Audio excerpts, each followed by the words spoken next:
Hello, good afternoon. Ito po yung video natin. This is for 6 Windows Mini PC centralized tapos auto select using Wi-Fi 5. So ito yung mini PC natin, ito yung smart switch, yung main switch natin. Then meron tayong mga VLAN switch or VLAN routers na 6 pieces, kaso lang 4 lang yung nasaksak ko kasi naubusan na ako ng saksakan at saka naubos na din yung LAN cables ko. So ito yung isa, tapos andun pa yung isa. So ang gagawin ko ngayon, ilalagay ko muna yung 4, tapos ito-transfer ko na lang. Tanggalin ko yung isa, tapos ilalagay ko yung bago. Then, at least that way, maano natin, testing natin sila lahat. Okay? So, ang style ng centralized, very simple lang talaga. Pag kumunik ka sa machine na yun, bali, si-centralize niya talaga. Kukonek niya lahat. So, let's say dito, off ko muna ha. Tapos, let's say, kumunik ako sa Wi-Fi 1. Ang nagamit ko pala ngayon is VLAN 44, 247, tapos 45 at saka 49. So, dito kasi yung paglagay ko, bali, para hindi magamit ng internet source ninyo yung VLAN. So, ginamit kong VLAN is 44, 45, 46, 47, 48, 49. So, actually mali, no? Dapat yung ito sa 45 ko to nilagay. Yan. Kasi VLAN 45 siya eh. So, VLAN 44, yung 46 at saka 48, andun yung 46, andun yung 48. So, i-set up ko lang mamaya. Papalitan ko yung iba. So, pag kumunik ka, let's say, kukunik ako sa VLAN 44. Ito. Okay. So, ang pag-connect mo, simple lang. Ito, ISP daw. Ito, PC. Yan. Yan ang kasimple. Yung power supply ng PC, may pangalan din siyang Dell. Tapos, yung power supply ng switch is ito. May pangalan din siyang TP-Link. So, ito lang yung special na power supply. Kasi yung Bendo set, at saka yung mga VLAN routers, 12 volts lahat ng power supply nila. So, pwede lang kahit magkabaliktad-baliktad yung power supply mo, okay lang. Ito lang yung special, itong dalawa. Tapos, kapag maglalagay ka din ng UPS, ito yun yung sayo. Ilagyan mo to ng UPS. Saka lang ito yung sa main source niyo sa bahay. Okay, so kung maglalatag ka ng centralized ganito, simple ang pinaka-purpose mo naman is, let's say, itong Bendo 44, which is dito sa may VLAN 44, ito yung lalagay mo sa bahay nyo. Tapos yung 45, let's say sa kabilang kanto, kabilang barangay. Say 47, latag mo rin sa kabilang kanto, medyo malayo-layo. 49 doon. 46 doon sa ibang area, 48 sa ibang area. So, pwede mong gamitan ng fiber para malatag mo silang lahat. So, ang kinaganda sa kanya, kahit iba't ibang barangay, iba't ibang lugar yan, let's say, connect ako sa SpaceX Wi-Fi 1, which is ito. Automatic, andun yung, may time na yan ako kasi, tinesting ko na ito malang beses kanina. Connected ako kagad, oh. So, punta na tayo sa portal niya na 10.0.0.1. Yan. So, makita natin dyan, may time ako. So, makita mo, automatic Bendo 44 yung pinili niya. Okay. Yung time ko, 7 hours. So, let's say, pag lumipat ako sa 49, okay, hindi ko na masyadong habaan yung video kasi I think napanood mo na ito. So, SpaceX, Wi-Fi 6 yun, ang 49. Pansin mo, connected ako din kaagad. Tapos, na-off ko yung Wi-Fi. Sorry. Connect ako sa Wi-Fi 6 yan. Connected ako kaagad. Pag pumunta naman ako sa kita mo Bendo 49 kaagad. So, ganun din. Pag pumunta ako sa VLAN 45, let's say, VLAN 45 kasi is, sabi yung SSID nito? 2. Okay, yan 2. 2 or 2 5G. Dual band kasi yan. Mayroon siyang 2.0 yan. Kita mo, connected ako kaagad. Tapos, pag pumunta ako dun sa Google, sa portal, nakita mo Bendo 45 kaagad yung pinili niya. Auto-select nga siya, auto-select. So, let's say, napunta ako, naglakad-lakad ako sa buong barangay ninyo dyan. Sakali buong barangay or buong community yung sakupin mo. And sa napunta ako dito, okay, SpaceX Wi-Fi 2, automatic, pag-click ko ng insert coin, ito yung pipiliin niya. So, kahit yung iba dyan, di mag-react kasi ibang bilan sila. Pero ito mag-react siya. So, pag hinulugan ko to, so, ganun siya, essentially, ganun siya. Yan. Tawag ako ng piso. Ganun. Ganun lang siya kasimple. So, naging 8 hours na siya. So, naglakad-lakad ka naman, doon naman sa ibang area na yon. Kaya yung internet source mo, isa lang. Mini PC mo, isa lang. Kaya yun lang protektahan mo. Punta ako sa Wi-Fi. Punta ako sa 49. Yeah, Wi-Fi 6 yan. Yan. Connected din siya kagad. Makita mo yung time ko. Kasi since isang system yan, centralized, andun pa rin. Tapos automatic Bendo 49. Yung nakasulat. Hindi ba? Klaro. Yan, Bendo 49. Pag insert coin mo, automatic ito yung pipili. Hindi mag-react yung iba. Yung iba hindi mag-react. So, ganun lang kasimple yung centralized. So, para mapakita ko din na gumagana din yung iba, tatanggalin ko itong dalawa sa baba. Medyo mahirap tanggalin, baka mahulog. So, i-off ko muna itong mga nasa baba. Okay? So, let's say itong 45, lagay ko dito yung 48. So, ibaba ko lang yung phone, ha?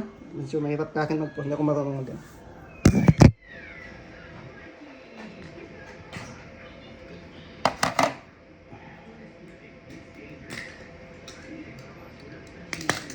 Dali lang. Set up ko muna. So basically, ano lang man sasaksak mo lang yung bendo at saka yung bendo kit at saka yung router.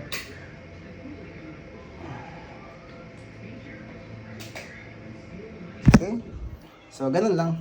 Tapos ililipat ko ito kasi this is bilan 48, di ba? Tapos ito number 48 din siya, so therefore dito siya naka-partner. So, yung 45, tatanggalin ko ito, ilalagay ko siya sa, ito yung pang 48. Para tayo magka-problem. Yan. Mag-reset mo din siya. So, yun. Basically, ganun siya. I-on mo lang. I-on mo lang yung mga, yung router. I-on mo lang yung bendo. Tapos, ikakabit mo lang siya. Tapos, yung sa LAN port niya, napakadaling gamitin ito kasi kahit magkabaliktad-baliktad, naka-config na kasi ito dun sa main switch. Let's say itong wire nitong bendo, lipat mo dun sa kabila, okay lang. Tapos pwede mo ring lagyan ng outdoor AP, may dalawa pang port dyan, unused. Pwede mong lagyan ng outdoor dyan, para lumayo pa yung range ng itong sub mo. Diba? So let's say ito, magkabaliktad itong cable nila, okay lang. Wala siyang dyan, wala siyang pakialam. So yun, ilipat ko dito, ilagay ko din yung bendo 46 dito. So ko muna, ilagay ko, ibaba ko yung port.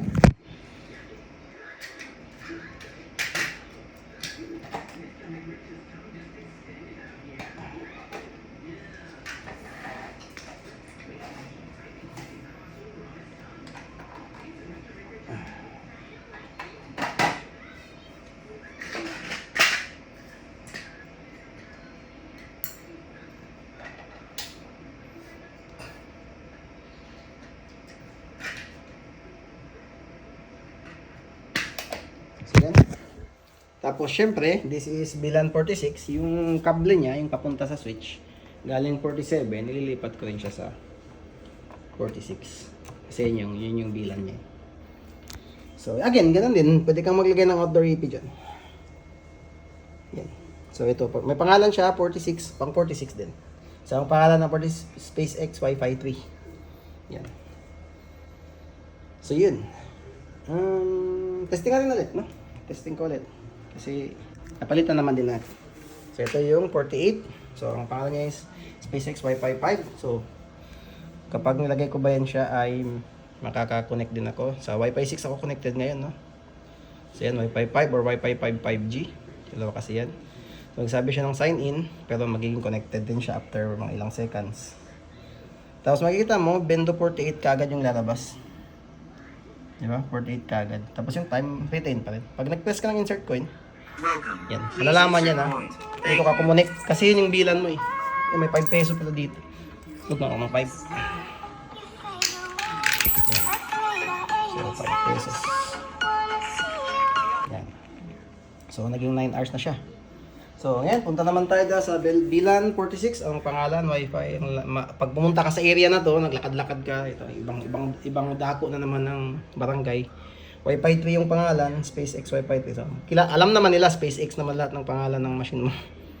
So, kahit saan sila connect dyan, SpaceX, Wi-Fi 3 5G or Wi-Fi 3 lang, 2.4G lang kasi yun. So, makita mo connected ka agad. Yung time, yun, centralized, so, nare-retain. Yan. So, makikita mo yung bendo niya. Bendo 46. Automatic, wala akong ginawa, wala akong pinili, anything. Nakaselect siya mag-isa. Pag-press mo, i-react din siya. By the way, pag i-cancel natin, pag hindi pa nagbiblink, pag hindi ka nag-press ng insert coin, no, may ikot-ikot. Dapat hindi papasok yung coins. Actually, off yung coin slot, eh. Tapos, pag-press mo ng insert coin, kita mo yung coins. Tapos, i-blink din yan. Ikaw ka ng 5 pesos. So yan, ganun lang kasimple. Pag pumunta ka sa Wi-Fi, hindi natin test ito, no? Test natin ito. Okay, lipat tayo sa SpaceX 1. SpaceX Wi-Fi 1. Yan. Which is itong VLAN 44. Yan. So, ganun din. Pagka punta mo sa portal, yan. Kita mo, Bendo 44 kagad yung lumabas. Pag press mo, Welcome. Please insert coin. Thank you. tayong piso dito.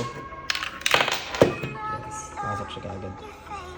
So, yun nga. Yun ang pinakagandahan sa centralized. By the way, isa pang advantage ng Wi-Fi 5 na ganito. Subukan nating, let's say itong, di ba ito, syempre ilagay mo to sa box, itong dalawa.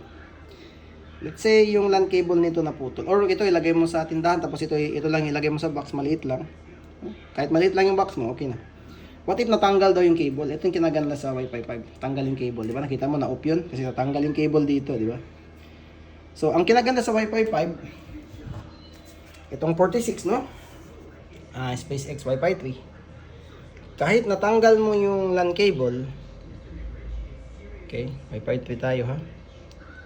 Siyempre, connected yan ako. Kasi may time pa ako. Automatic, pipiliin niya Bendo 46. Diba? Kasi dito ako connect. Kahit matanggal siya, may backup yung Wi-Fi 5. Bali kung sakaling ma-disconnect yung cable, basta yung Bendo mo hindi masyadong malayo. Okay, abot pa siya ng range nito or nagkakausap pa sila gamit yung Wi-Fi. Wired tapos wireless din siya. Welcome. Tinanggal ko na yung cable pero gumagana pa rin. Okay? So initially cable siya. Pero kung sakaling maputol yung cable, di ba? Gagana pa rin. Okay. So yan yung mga advantage ng sub ng Wi-Fi 5. Yan, naging 11 hours na siya. So, pero malalaman mo rin naman kung hindi na connected yung cable kasi mawala na yung cable dito. Tapos isa lang yung ilaw niya. Kasi pag connected yan, ganito yung style. Yan, blink yung isa steady. Ito wala, baliktad, di ba? Steady tapos walang ilaw yung isa. So yun, ganun lang kasimple at ganun ka siya, kasimpleng install, ganun siya kasimpleng gamitin. Tapos, ang medyo maraming gamit is nasa bahay mo. Kasi yung nasa mga sub mo, sa mga tindahan mo or mga iba't ibang area saan mo nilagay, maliliit na lang kasi actually ito pwede mo itong ilagay kahit sa loob na ng tindahan or malapit-lapit sa may dingding. Tapos ito lang ilagay mo sa box.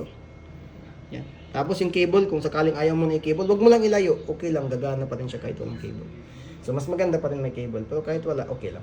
May backup siya. Hindi mo na kailangan i-program or anything, tanggalin mo lang yung cable, okay na.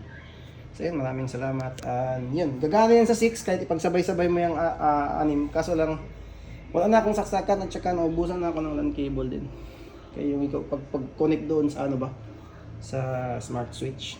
So, ganun kasimple. So yun, maraming salamat. Ito yung order mo na 6 bendos. Ewan ko, parang buong community ata. So yun. Maximum speed din yan is nasa gigabit yan lahat. Ports natin. Thank you for watching.